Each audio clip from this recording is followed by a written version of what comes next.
Good to see you too. Well, thanks. It's great to be here, everybody. I am super excited. I thought it would be easier for me to just say who I am, and then we could dive right into the questions. First, I have to say my favorite IIT is Bombay. Just getting that out of the way. So we're super... Big applause. Just need to be clear who's in the power seat right now. I started my career at Microsoft back in 1989, so that was a long time ago. I was reminiscing moments ago that either this room or the one next to it was the place that I did my first technical conference presentation back in like 1990 or so. And it was back when they used to have a conference here called the Software Development Conference, and it was the place that you could come and talk about C compilers. And the whole industry fit in this room for PCs. It was pretty weird. And I took a picture out at the bar where I once had drinks at that conference with Philippe Kahn, who was the founder of Borland, a famous early company. So I get very nostalgic in this room. I worked on a whole bunch of stuff at Microsoft for a really long time after that. So I spent 23 years at Microsoft, and I worked on the compilers and the class libraries and Office for a really long time, and then Windows for a few releases. And then through the internet, through the rise of servers and all this stuff. But then I'm excited too because I came down here to sort of change perspectives quite a bit and start to work with startups and small companies. I'm a board partner at Andreessen Horowitz. I work with other companies as advisors and investor, and so I'm here. Even though the many teams I work with have always been in the Valley, the Valley is still, it turns out, it's kind of can still be new for a long time. And so I'm excited to enjoy doing that now. Yes, well, thank you so much for coming and joining us. Really excited to talk to you today. I thought we'd start off with, when I approached you, I noticed that your profile picture was the sign Om. And I see you have a t-shirt that says Namaste. So Namaste. Would you like to tell us, is there a story behind it? I wish there was a story. Oddly, I get asked by, pretty much daily by someone from India, what's the deal with your sign? Do you practice Hinduism? Do you understand it? And about the only thing I think I have in common with most of the people in this room regarding Hinduism and India is that I, too, upset my parents by not becoming a doctor. But that's primarily just like a New York Jewish thing, not a Hindu thing. And so the similarity sort of ends there.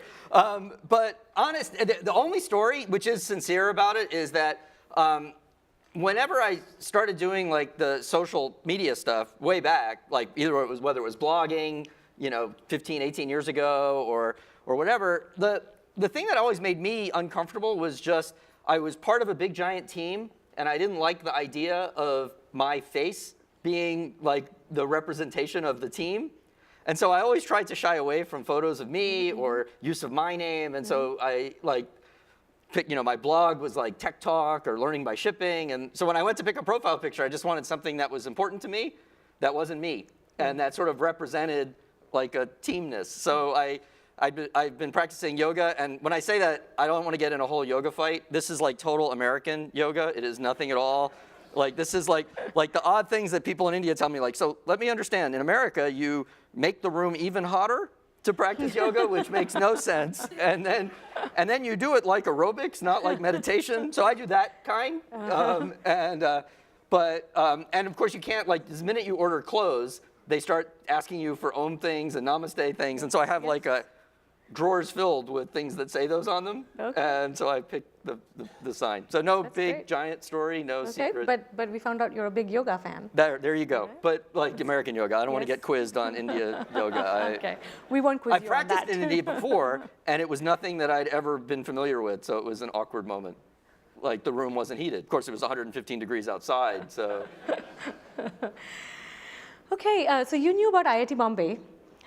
In fact, we were just talking that one of my classmates used to work for you. He's now off in Denmark.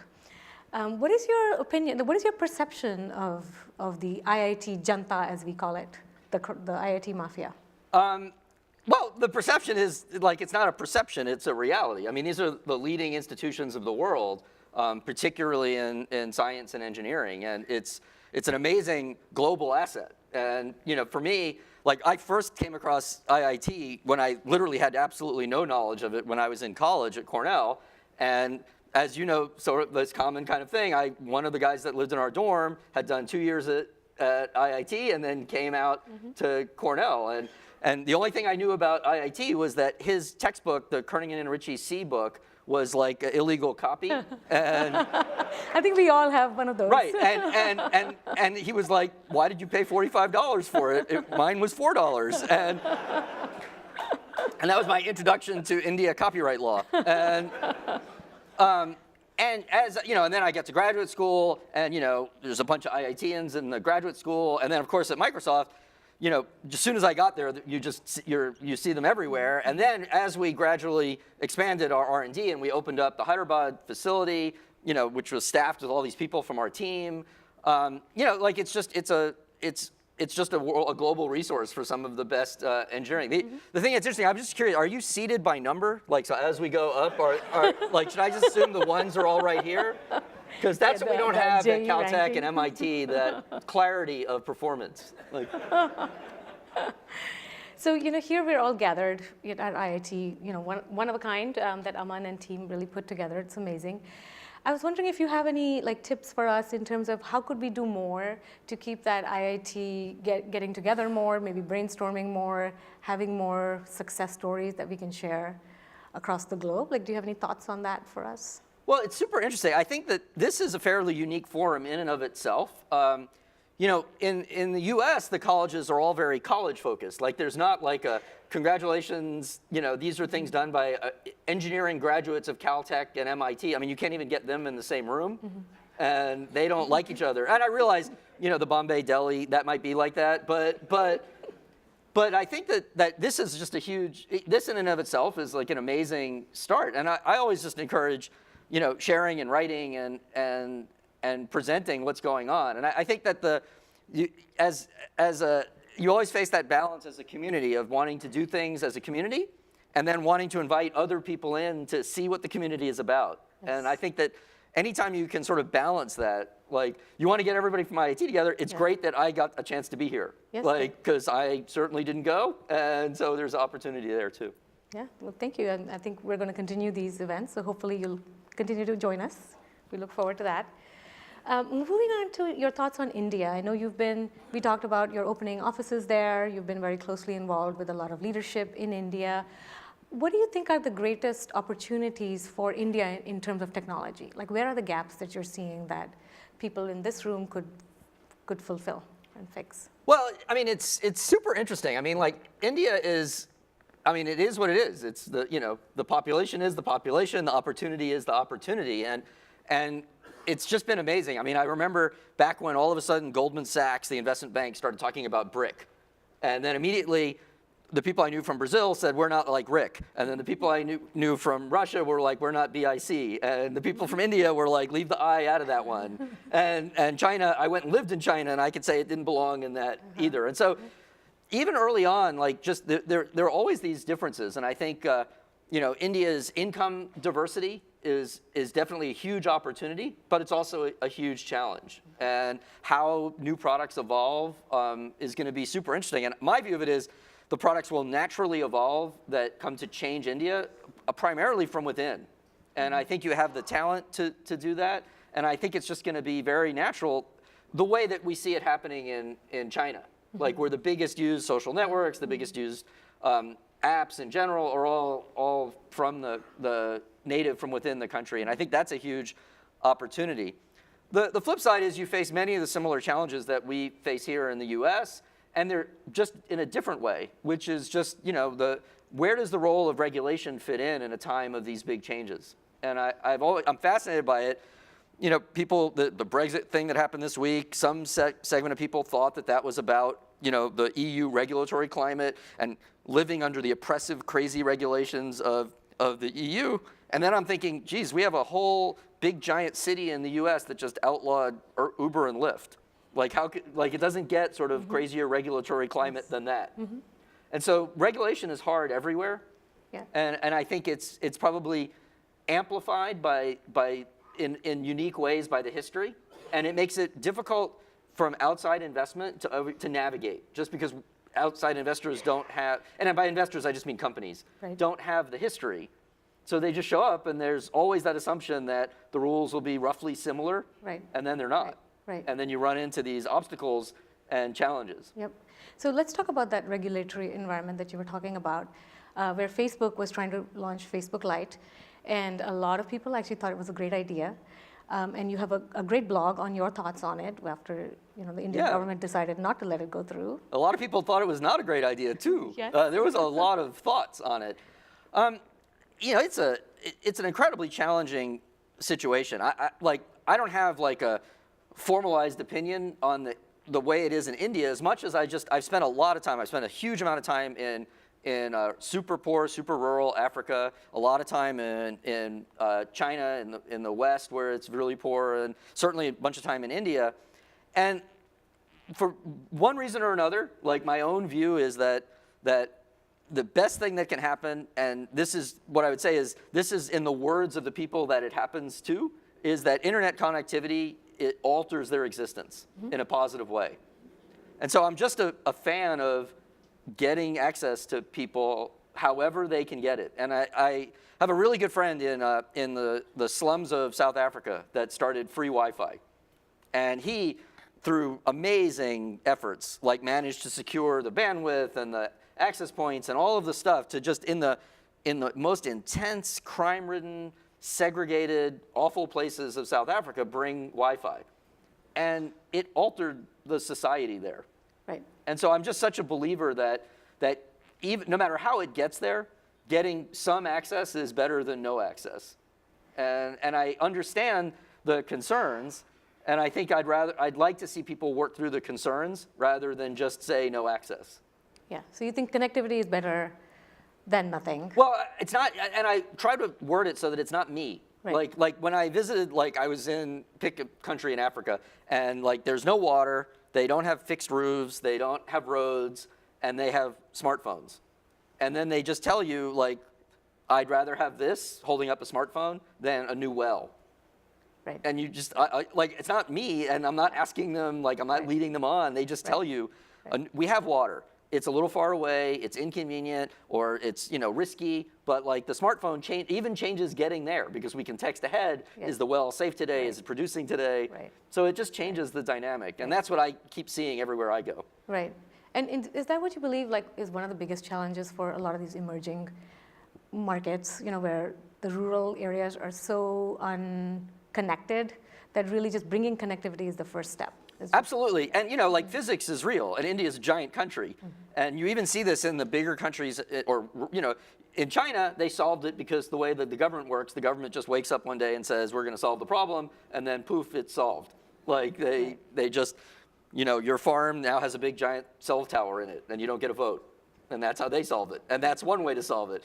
In rural Africa, what they did in South Africa was they tapped into they built light posts that are powered by solar. And then they went, hey, we could put Wi-Fi access points on these as well, because they're hard to reach, they're high up, and they have power. But then they had to figure out the backhaul. And then that became wow, that's a really hard problem, because we're 28 miles from the capital city with no roads and no way to do a trench or above ground. And so they have to work through those things. Yeah, very interesting. Moving on to just more, from your vantage point of being at Anderson, just seeing what's going on in the Valley, what do you think are the momentums that create disruption? When you see early stage startups creating disruption, are you able to spot it right away, or what are those signals that you? Oh God, no, if I could spot it right away, I'd totally be keeping it a secret. But no, I mean, that's the whole thing, is that these things, there's a big fight over any time something, first in the Valley, you could hi, I deliver milk in the morning and you're disrupting the universe. That's just how it works. And so the question is what's truly disruptive, and what's disruptive in a positive way that will really, really change how things go. Let me just use an example that happened to me this week that just blows my mind. And here in the US, Amazon did their demo of drone delivery. And it was everybody went, that's exactly how I want everything delivered. And you're well, until you actually hear one of these drones landing at your front door and it sounds like you're being invaded by like a jet. Because the ones with the 5 twirling blades, they're loud, they can't carry, so you're like, I want like 20 pounds of laundry detergent delivered. And they're like, yeah, we can't really do that by a drone, we can deliver like a packet. And you're like, well, that's not super interesting, or is it? And then, so it's a very, and then you have the regulation and the regulatory climate here. I mean, it's not like we're free of risk. People have flown drones into the president. Like, there's real problems with our densely populated urban areas and drones, and we have a crowded airspace to begin with. So I saw a company that's using drones to deliver health supplies in Africa.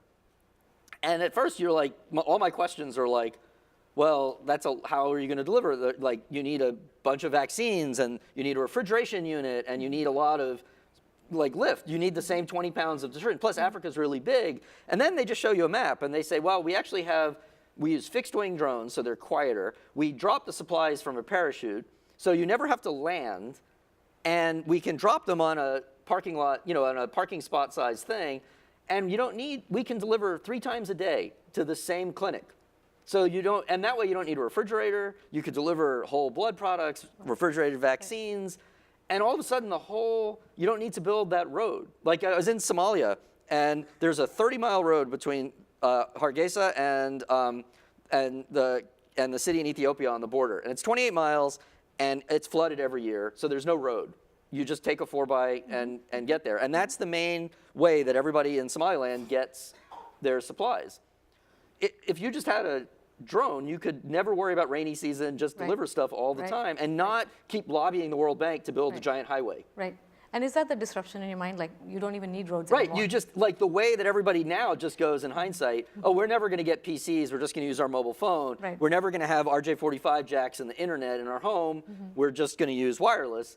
Well, that's all hindsight. And so what's interesting is, like, this drone delivery is like, you think about it, you go, wow, what if, like, a clinic in an Africa setting doesn't have a giant supply room? Like, you think about, like, imagine the logistics that it takes to have our local CVSs here stocked with all of those medicines that are very rarely used, so that you could go to any CVS in all of these locations to get whatever weird thing you need. Imagine if you just go to the doctor, and then every 2 hours a plane shows up dropping off what you need. Then they don't have to have a locker, they don't need to have trained people that can do anything and stop. I mean, like, all this stuff just goes away.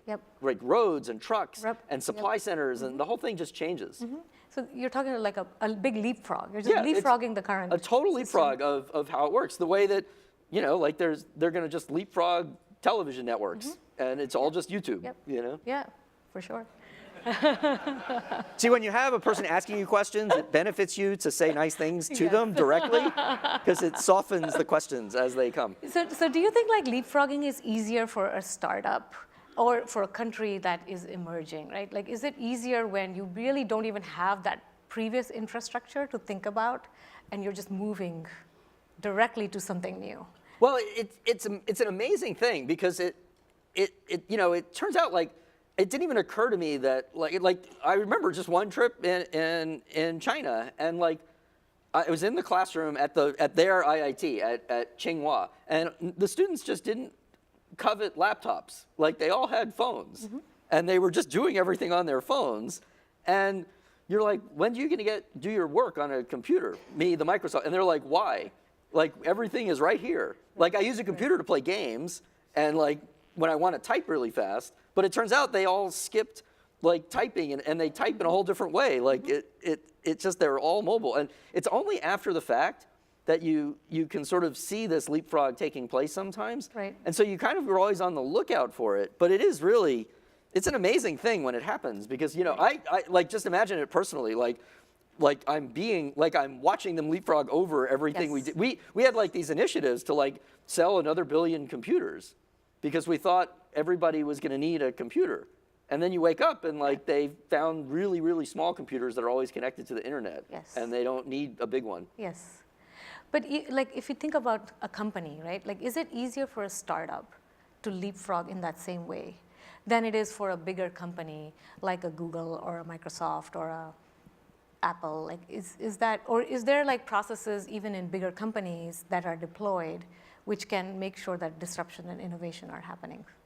Well, that's like a big question. And is that the gap for a lot of people who are trying to start up? Well, I think I just believe that it turns out that having a clean slate is a huge advantage, and at the same time having resources is a huge advantage. And so there's always that tension. But the track record, like I remember a professor at Harvard Business School said to me once, "Well, we're thinking of moving the whole teaching of innovator's dilemma and disruptive theory, we're thinking of moving it from the business school, which is social science, to like the physics department, because it seems to be a law of physics, and that it just always happens, and you can't really stop it." And the truth is there aren't a lot of examples in technology of incumbents that established de facto monopolies and unassailable positions in whether it was databases or networking or anything, in moving from generation to generation in the same style of leadership that they did. I mean, there's certainly, IBM has been around for 75 years, 100 years,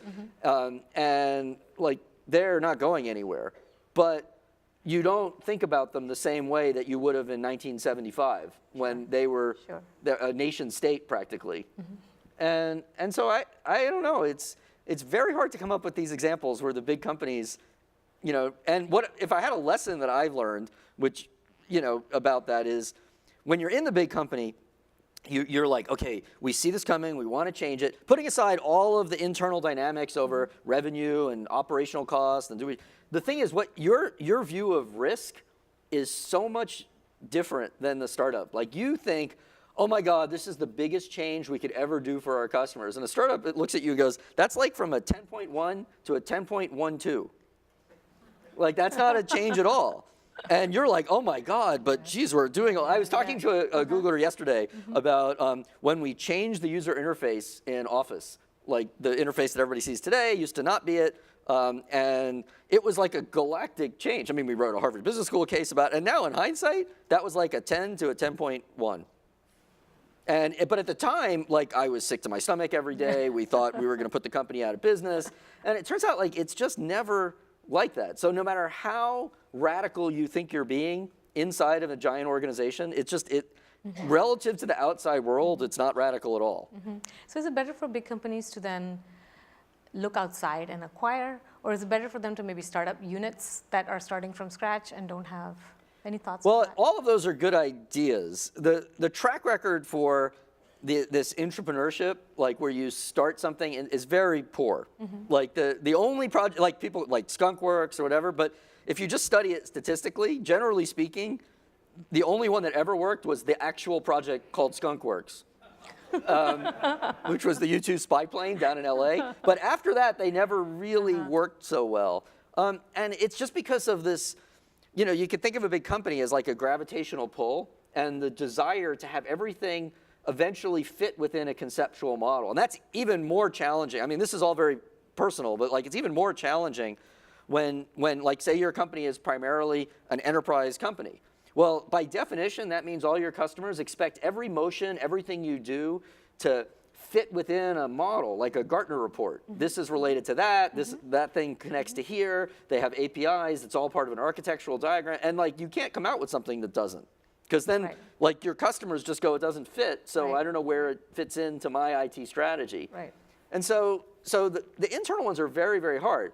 The flip side is acquisitions are super hard, because the first thing that you're supposed to do when you acquire a company is, achieve synergies.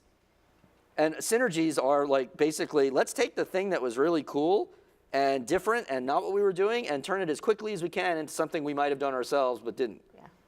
That's the hybrid. Which is, how do you take, on a scale, how do you take something that's like a 15 in disruption and turn it into a 10.1?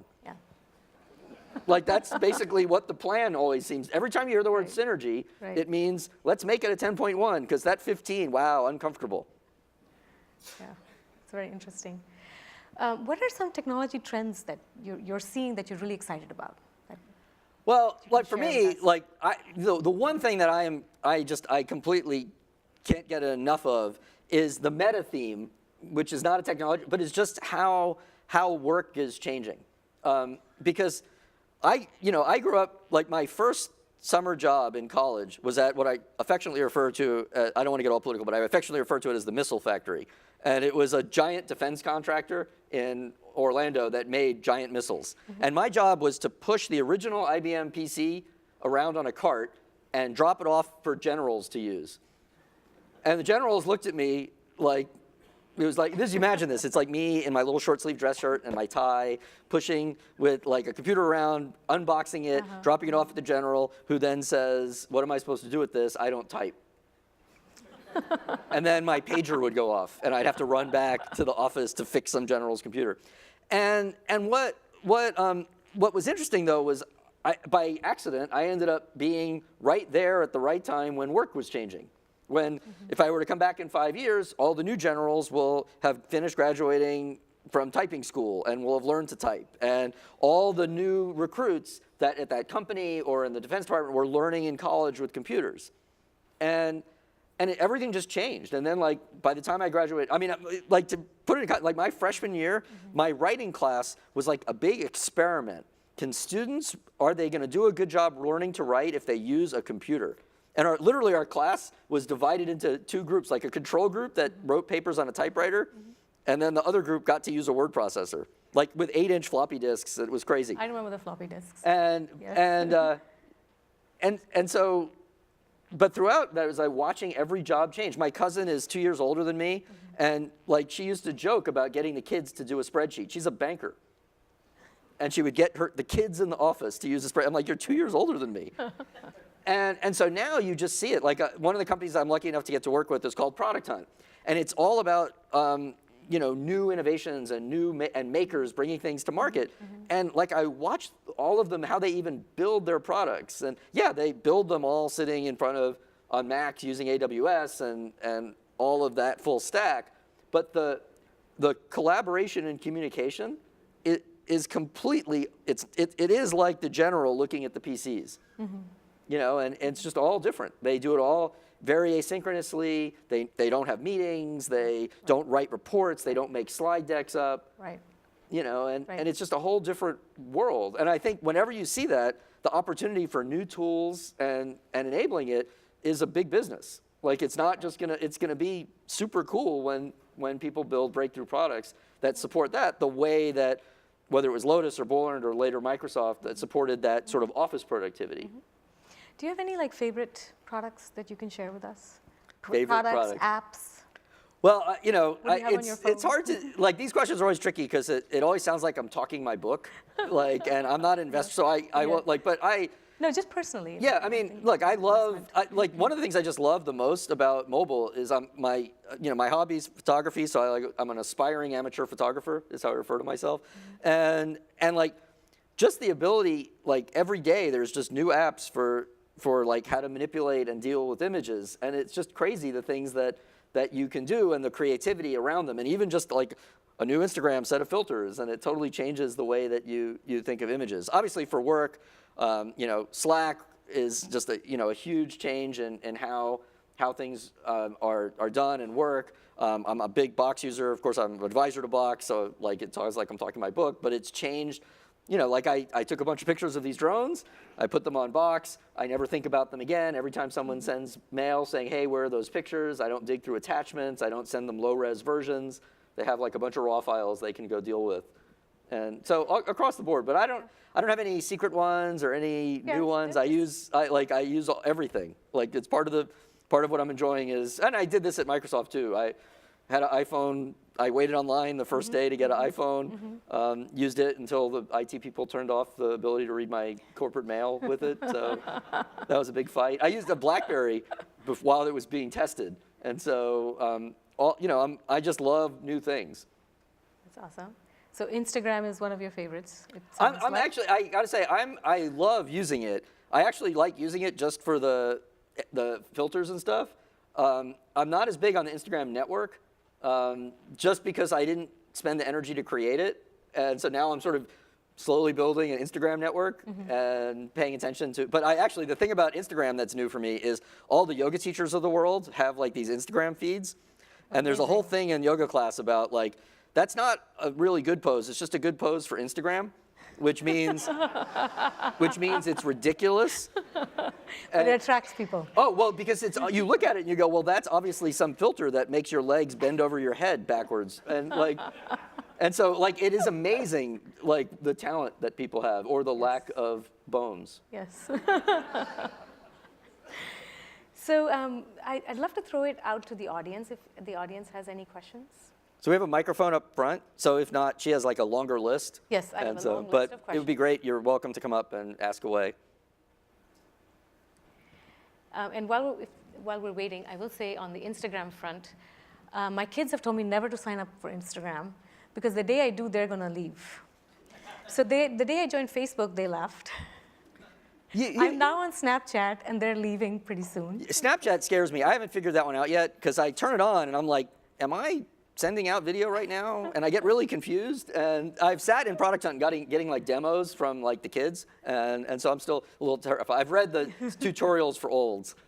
Okay, we'll do a Snapchat after this. Hi. With one of Any the- comments about Microsoft LinkedIn? Would it be, again, the 10.1.2 as you mentioned?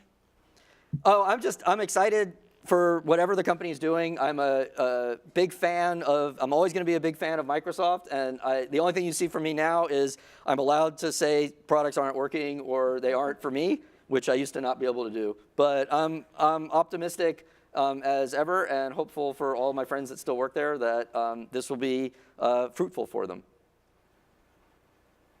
Okay, doesn't seem like there are many questions from the audience. I'm going to move on to leadership, which you've got a book on, which I was reading through last night. It's a little dense for like a quick read before. No, it was amazing.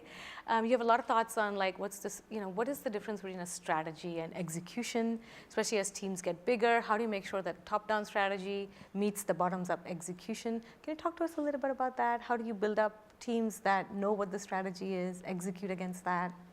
Yeah, I think that at least for me, it's the one thing that I find the most fascinating about the big companies that I've gotten to know better down here and the startups as well is I'm a believer that you can actually plan a little bit more than I think.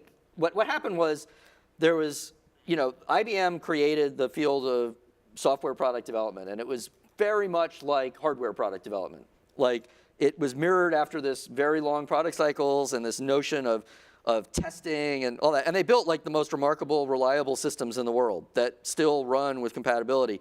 And then the lean movement happened, which actually started in manufacturing, like just in Toyota. And it's a remarkable pivot in the methodology used for products. But like so many of these methods, what happened was it got taken to an extreme where all of a sudden lean just meant you don't have plans and you don't, is that a 5-minute thing? Oh, only because it says 9 down here. So we're going to get. That's a 9 here. So it's 5. Got it. Okay. Ignore the people behind the curtain. But what happened was it just got too extreme where like any notion of planning was just slow, lethargic, incompatible with the future.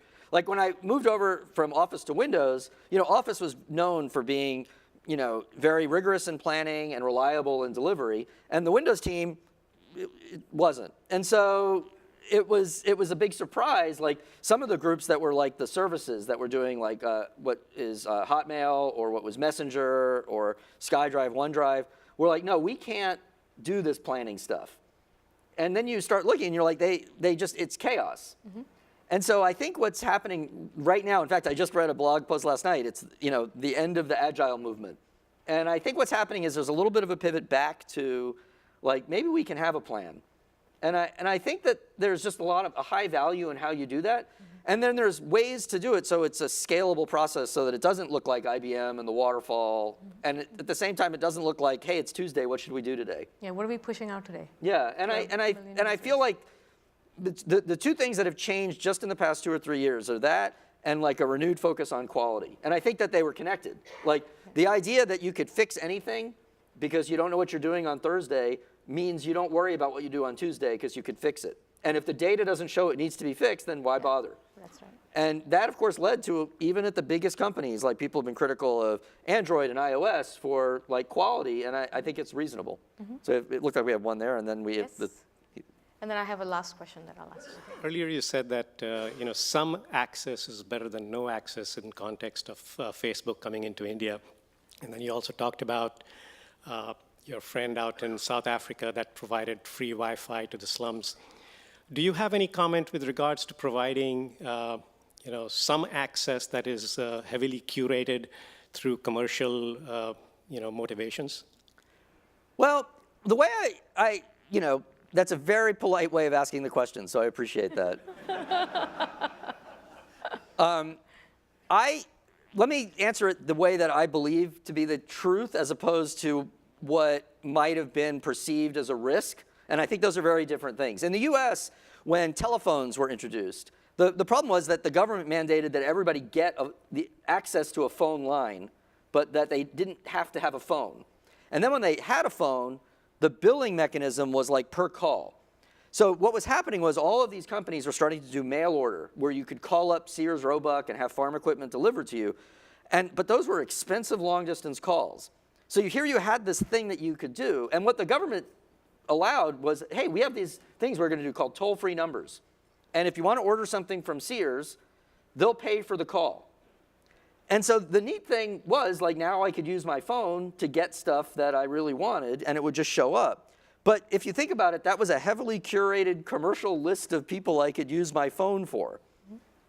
And it seems to me you could have made the argument that, no, what they should do is just make phones free for everybody. Right. But that wasn't economically feasible. So it was still better to have a phone and be able to call the places that were willing to pay to have you call them than to not have a phone to be able to do emergency calls and things like that, and the option of growing into it economically. So, but I understand the perceived risk that, like, oh, well, they'll filter news. We have that same risk here in the US. People are worried. Like, Facebook was irrelevant, a dying social network. It's going to go out of business. No one's going to buy, to $1 billion a quarter in revenue, and it's going to alter the presidential election in like a year. And so I understand the perceived risk because we're living it here. People are worried about one site having too much view. So, but on the other hand, like, Sears was a big giant retailer, and like it might have been the only number you ever used, and like poor Montgomery Ward couldn't afford to do toll-free numbers, and they went out of business. Microsoft wouldn't do a toll-free number to support Word, but WordPerfect in Utah did. And it was a business choice. Was that person in Nebraska with a curated phone line at risk? I still think they were better off with the phone. But I understand it's just reality versus perceived risk and real risk. Yeah, I think it's a complex issue. Yeah, for sure. Definitely not simple. So my last question for you, Steven, is reflecting on your journey, can you tell us what you're most proud of? Not really. Look, when I look back, and even coming here today, like walking in, ran into a couple people who were, interns at Microsoft when they were kids, or worked on teams that I worked with or adjacent to, and by far, without hesitating, like, no product is my proudest thing. The proudest thing are just the teams I got to be part of and the people I got to work with, and when I have those moments where someone says, hey, I worked on the same thing as you, and it was a highlight of my career, or it was great, and I love hearing that. And so those experiences are always the most touching, and the ones that continue to mean the most to me. That's very touching. So people, especially people from IIT. That's what I meant. I'm sorry. And especially from IIT Bombay. Yeah, if that wasn't clear, and you have no more questions, so whatever, IIT Madras, man, those guys rock. Well, I see. I scored some points with the guy with the camera. Well, thank you very much, Thank you so Steven. much. It was so great having you. Congratulations on your event. It was great to be here. Yes, and we have to honor your presence here. This better be a diploma. We have a diploma too, but we have a plaque that's made out to you. Thank you very much. Well, let me stand up and let's. Wow. Well, thanks. Oh wait, hang on. So namaste. Yeah. And we are getting you the T-shirt. Oh, okay. Thank you so much. The IIT T-shirt. The right one the or right the one. generic one? That Varun is going to tell us. We'll get you what you want. Okay. And you talked about Instagram, you talked about photography, you talked about, what else? Liking photography as your hobby. We cannot, and this is a tech conference, we cannot let you go without a selfie. Oh, And, okay. and, an, wow. and an IIT t-shirt And an along with IIT that. t-shirt. And you can choose to do a yoga pose I don't know of how your I'm going to choice. do this with and do. Oh, hang on. Okay, go. Wait. Hold on. There we go. Perfect. Perfect. Thank you. And Thank let's do a you. quick selfie as well. If you want. Oh, No? okay. Well, I like. Shalini, you want to come in? Oh, yeah, sure. All right. 1, 2. Here we go. Thank you. Thank you, guys. What do you That was think a of lot that? of photo activity there. Thank you. Thank you so much. Thanks for so much. coming. Really, really. Thank you so much.